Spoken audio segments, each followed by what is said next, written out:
The front door. Sealed shut. As expected. Nothing's ever straightforward, is it? I'll have to find another way in.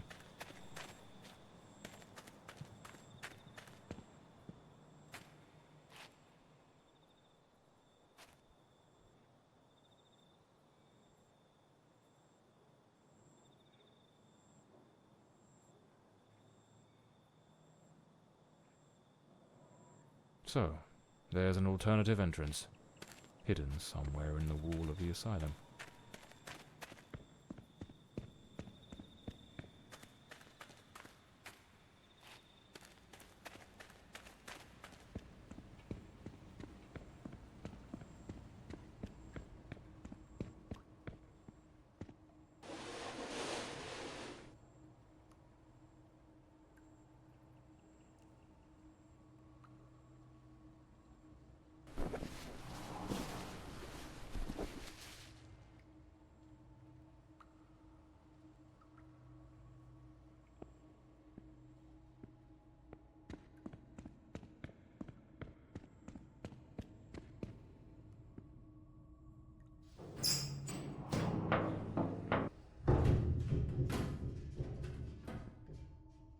Bloody hell, it's pitch black in here.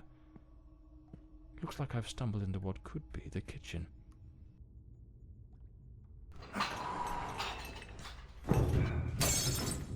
Damn it. The lantern. It's broken. I'll have to manage without it for now.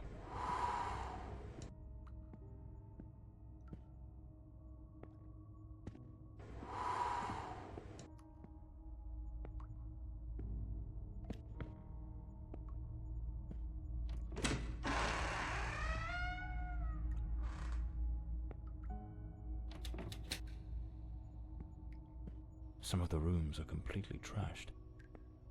I didn't expect the asylum to be in such a state of decay. A bloody handprint. Someone injured must have leaned against this wall.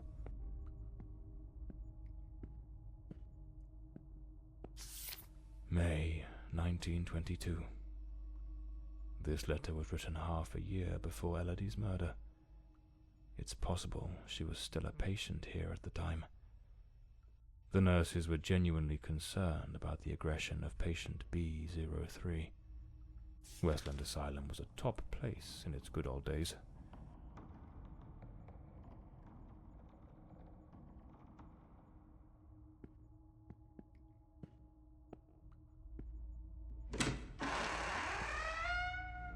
The girl? How is the girl? You mean Miss Elodie Fortside. Don't worry, that bloke didn't lay a finger on her. But you took quite a knock. This is going to smart.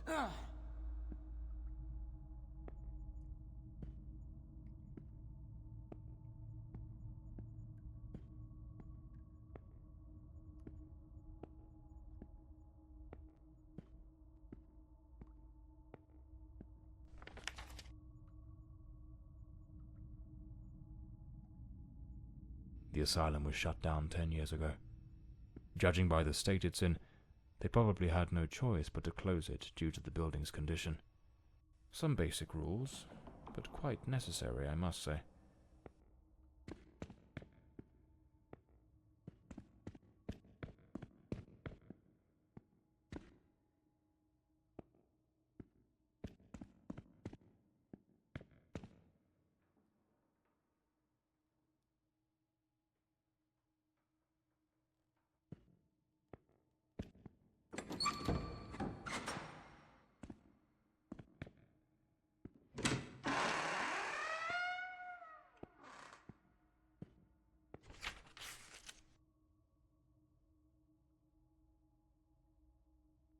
I need to find Dr. Sheridan's office.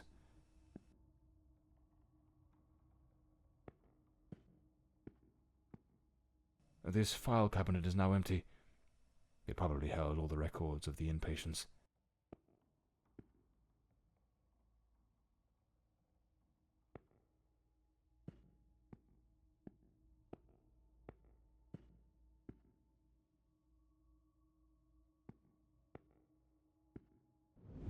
We must formalize the admission of Miss Elodie Fortside. I have her file here. That girl, what do you think of her? I don't quite know. She seems a good girl. I do hope she recovers soon. I know what Dr. Moulder thinks of her. Oh, don't be wicked. You cannot tell me you haven't noticed. Have you seen the way he looks at her? Shh, hush now. Someone's coming.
Hello?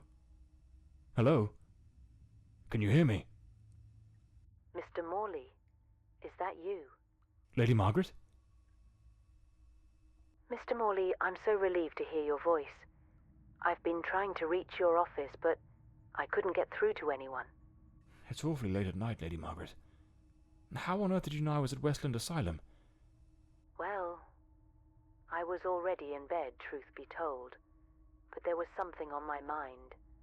A vital detail I'd forgotten to mention. I called your office, searched for you at the mansion, and when I couldn't find you there, I assumed you might be investigating at the asylum. I see. Very resourceful of you. Now tell me, what is this detail of such importance? Oh yes, of course. I almost forgot.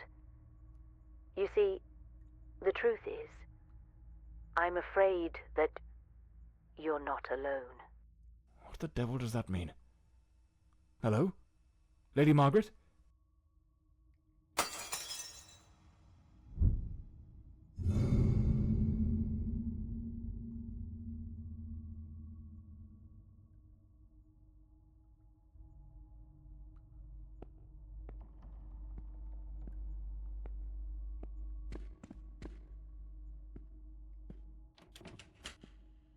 It's locked. Without the key, I won't be able to access the upper. Is someone there? Damn it. I've got a bad feeling about this.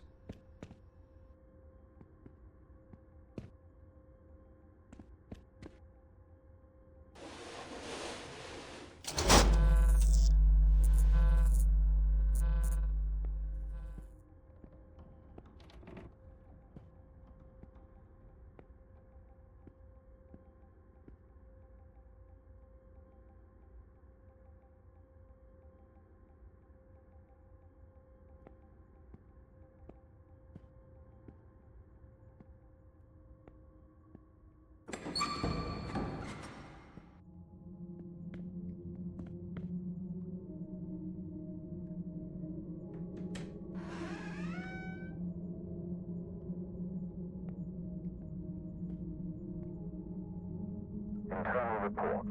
Patient D08, Miss Beatric Marin, female, 28, reclassified after initial misidentification. Miss Marin presents with severe self-destructive behaviors. She engages in autosarcophagy, self-cannibalism that has markedly compromised her physical integrity, and compulsively ingests her own hair. These actions, driven by deep psychological torment and overwhelming despair, leave her in a perilously fragile state. As a precaution, she is secured in a straitjacket and confined to an environment entirely devoid of any utensils or objects that might facilitate further self-harm. Her treatment protocol centers on the administration of potent sedatives to alleviate anxiety and curb these impulses, with ongoing monitoring.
And life. Despite his seemingly frail build, he harbors an alarming compulsion for fire setting.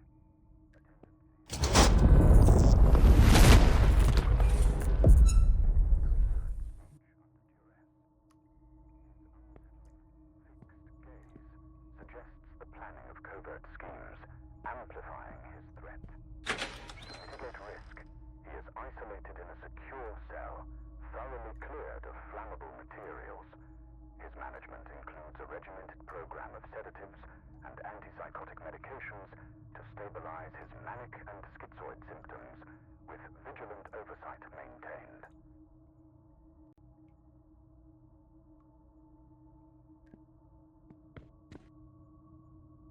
This room gives me the shivers.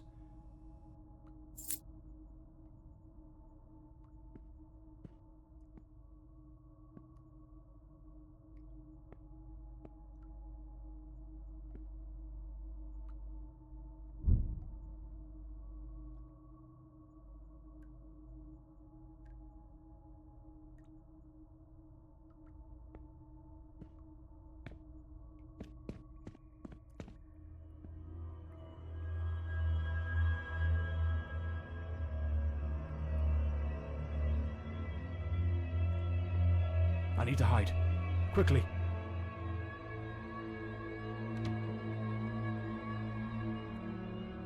I can't hear it. Could it be gone?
A cigarette case, with a bit of tobacco still inside.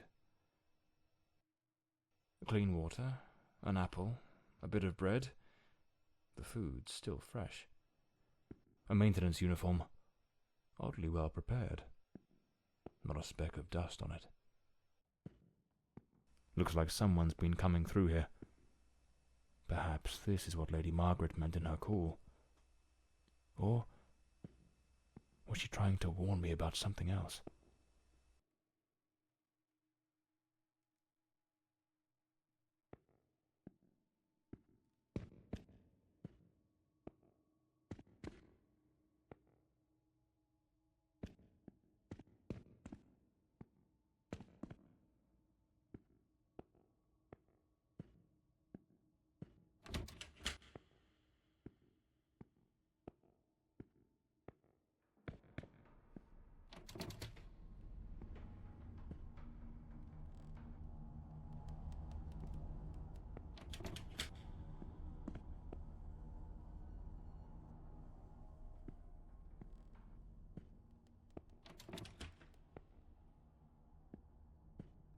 rather not go through there.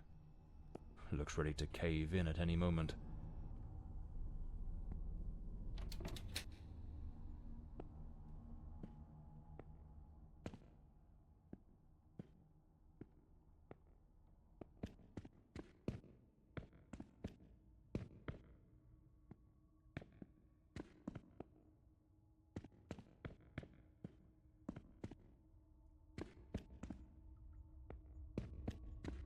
Here it is.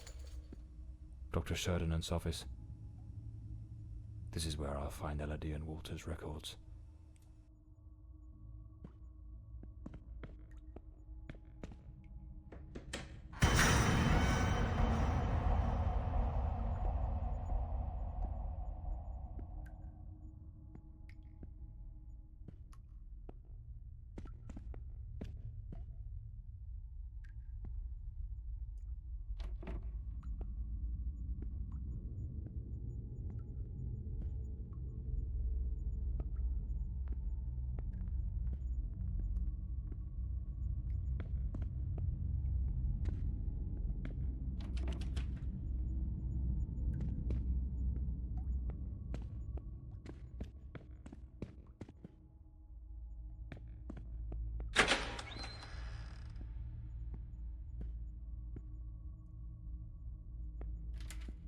Nothing of interest here.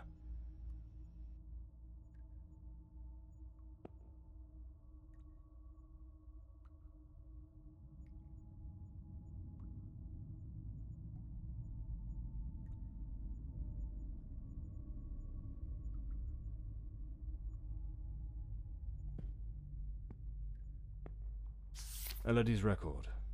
Patient at the sanatorium.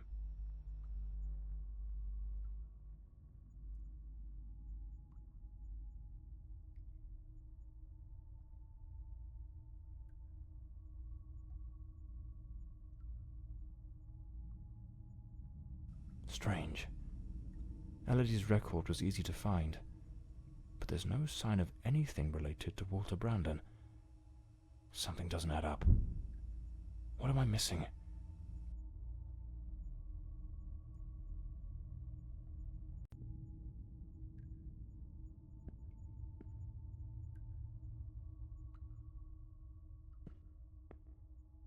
Wait. No, it can't be. There he is, in the photo. Dr. Sheridan in the center, and right next to him, it's him. The man with the knife. That wild mane, that unkempt beard, it's unmistakable. But what's he doing here? And he's holding a book. What was that noise? Sounds like something just came crashing down.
Patient recording, Elodie Fortside, February 3rd, 1922. Daily record number 23. Let us begin. How are you feeling today, Miss Fortside? I feel well. Elodie, we have discussed this before. If you do not tell me how you truly feel, we will make no progress. I feel a little sad, perhaps. I am alone here. I miss my mother and having company. So much time with nothing to do makes me think of things I do not wish to think of. I see. Listen, Elodie. I believe you are looking at this the wrong way. If, instead of dwelling on what you call dark thoughts, you were to focus on possibilities, your outlook would change entirely. A young, beautiful woman such as yourself should look to the future with excitement. Think of all the adventures that lie ahead. Your family, your career as a painter. Perhaps even finding a man. A man of good standing. One who could protect you from your demons. A man? Tell me, Elodie, is there no man who stirs your heart? What in God's name do you think you're doing? Miss Fortside, you may go. We shall continue later. Very well. Have you lost your mind? Where is your professionalism? Do not presume to judge my methods with your oh-so-righteous reading therapy. Methods? The entire hospital is whispering about you. She is a patient, Dr. Moulder, and she is mentally unwell. Listen, Sheridan, stay out of my affairs, and I shall stay out of yours. Or have you forgotten which one of us is the director of this institution? Do as you please. But if I ever witness such a scene again, I will not remain silent.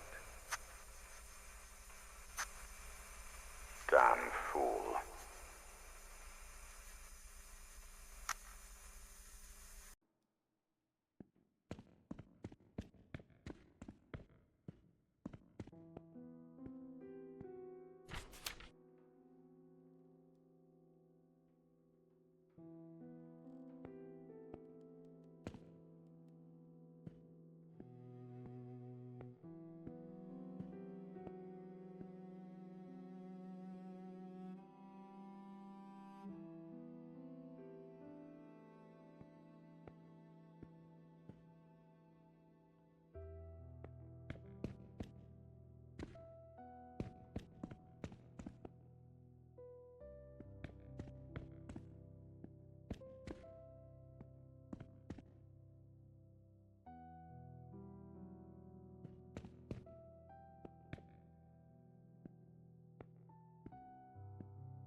The Adventures of Walter Brandon, the intrepid captain of the Stella Maris, braving the treacherous South Seas. What in the devil does this mean?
This must be the key to the attic.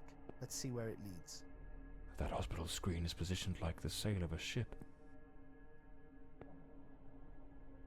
A ship's old helm, tied to the bed, as if it were the quarterdeck of a vessel.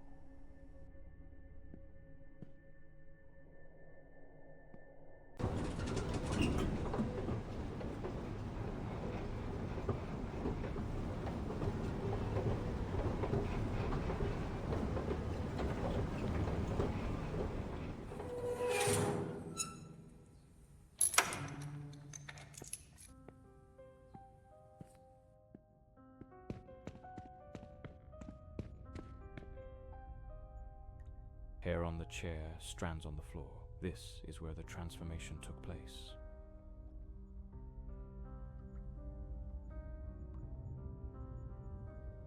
A pair of scissors and a comb. Elodie put in real effort to make him fit the mold of her ideal hero. She remade patient 1365 in the image of her most secret longings.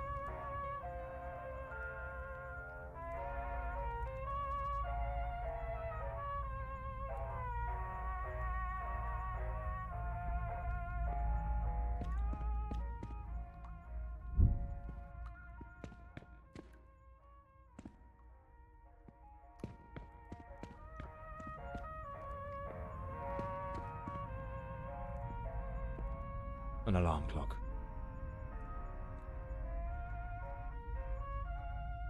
Most likely, they used it to slip back to the second floor before anyone noticed they were gone. Every detail planned to perfection. By Elodie. Their secret hideaway. Like two reckless teenagers, they started a romance, hidden from the prying eyes of doctors and nurses. For a while, they managed to keep their affair in the shadows, far from the eyes of doctors and nurses.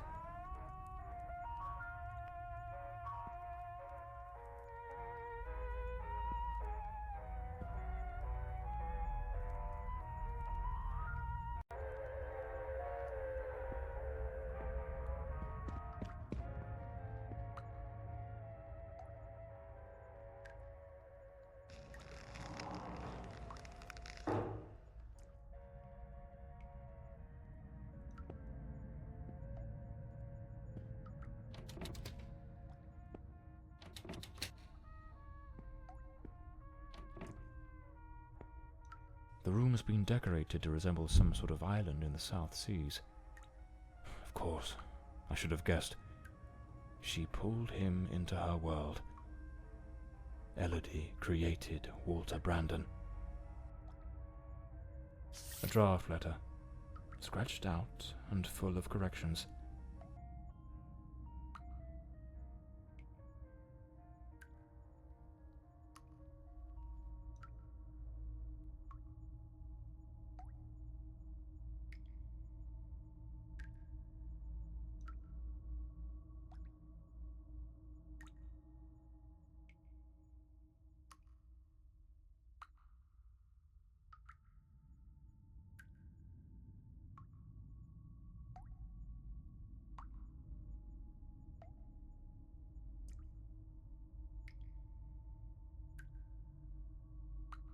She goaded him into leaving the sanatorium.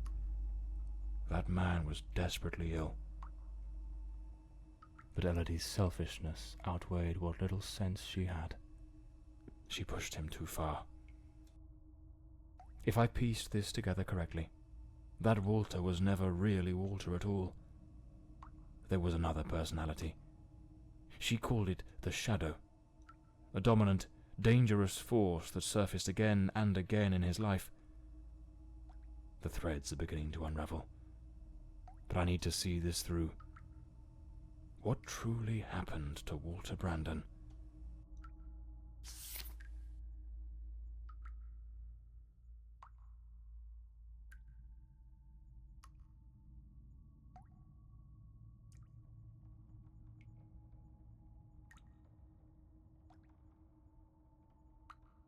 This letter. At the very least, it's highly inappropriate.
Patient number 1365 returns after an absence of 4 months.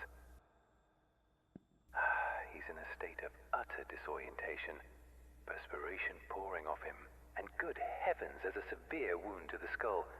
His clothes and hands are covered in blood, and it doesn't appear to be his own. He cannot recall his name, nor anything that's happened during these past months. Seems to have found his way back here more by some strange instinct than by memory itself. The personality once known as Walter has vanished entirely, as has the entity we refer to as the Shadow, though given his nature, I cannot say with certainty it isn't still lurking beneath the surface. We have treated cases of dissociative identity before, but never one such as this. His appearance, his voice, even his build and weight change quite drastically. Now he looks frail, gaunt, empty, as though there's nothing inside, as though he were but an empty shell, waiting to be occupied. His condition calls for far stricter supervision. This institution is no longer equipped to care for him. I am ordering his immediate transfer to St. Dymphna Hospital. Dr. Former, a specialist in matters such as this, will take him under his care. As I near the end of my tenure as director, I must see this case brought to a decisive close. The blood upon his hands, the emptiness in his eyes, all point to an act of the gravest kind. One his mind appears to have erased entirely. God help us, if the Shadow should ever wake again.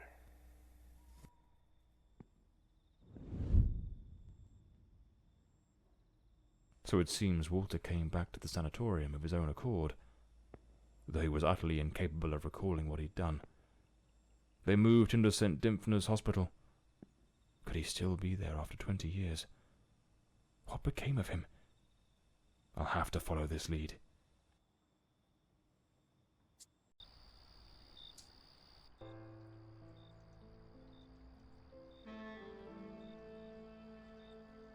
That man returned to the new sanatorium, remembering practically nothing. Maybe it was the wound Lady Margaret left him. Or maybe his mind shattered and never came back after what happened that night.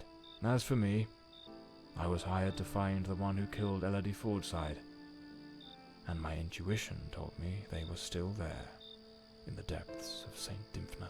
I sensed that the end of the road was waiting for me in that place.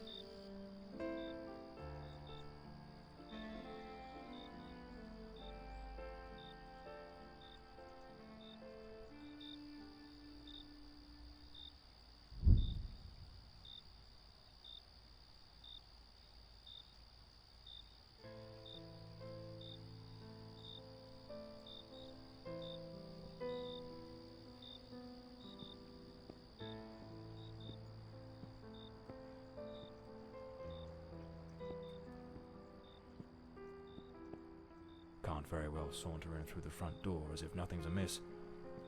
I'll need to find another way in.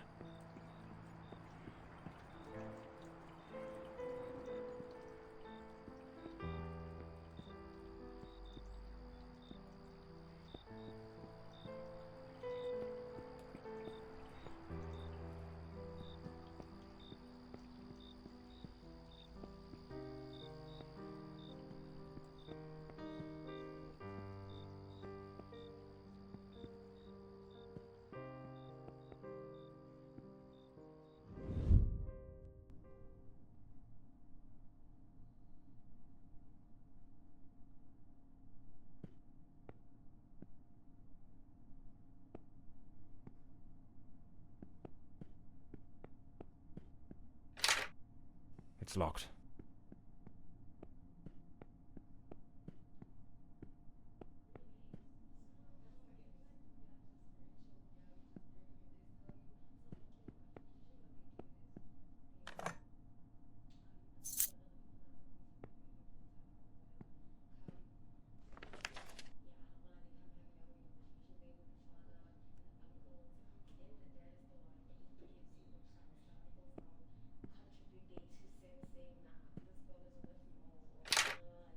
It's locked. The night shift nurses are behind this door. I need to find another way into the hallway to the rooms.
John Morley and the case of the red shoes.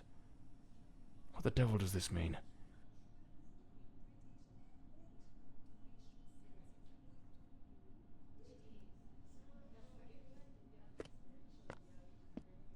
Lady Margaret.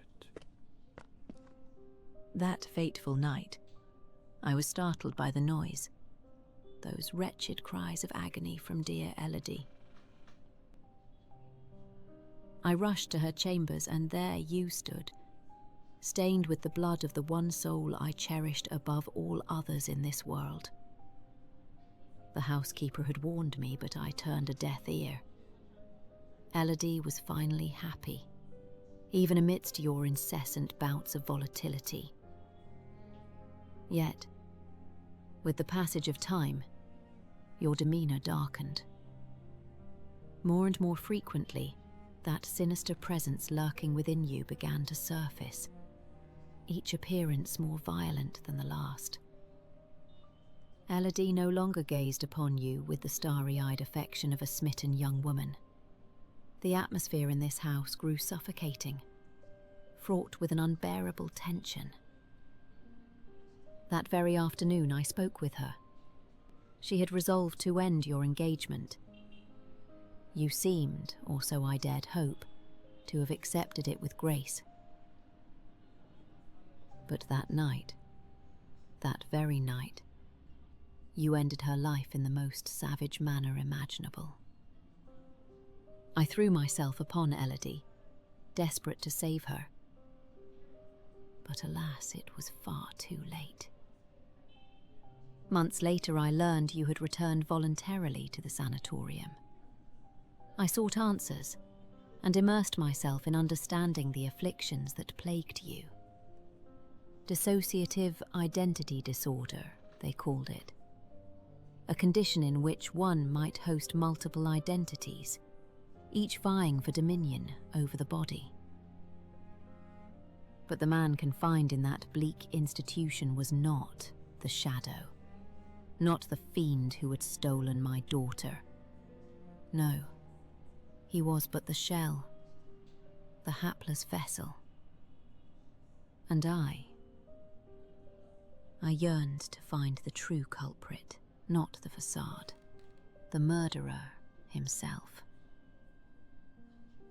Thus I devised my plan. I came to visit you, and just as Elodie had done, I crafted a new role for you, a new identity to inhabit. I brought books, personal artifacts, penned letters as Penny. I leased an office and prepared every detail meticulously, down to the smallest thread, for your return as John Morley. Everything had to be flawless. And why, you may ask? To make you remember, to awaken the shadow, to summon forth the murderer from the abyss of your fractured mind. John Morley is a good man. Walter Brandon was a spirited young sailor brimming with love for Elodie. But the Shadow was a merciless, unrepentant killer. I wanted to destroy the murderer who had stolen my daughter. But I could never bring myself to harm an innocent man. My obsession, my singular purpose, was to awaken the Shadow.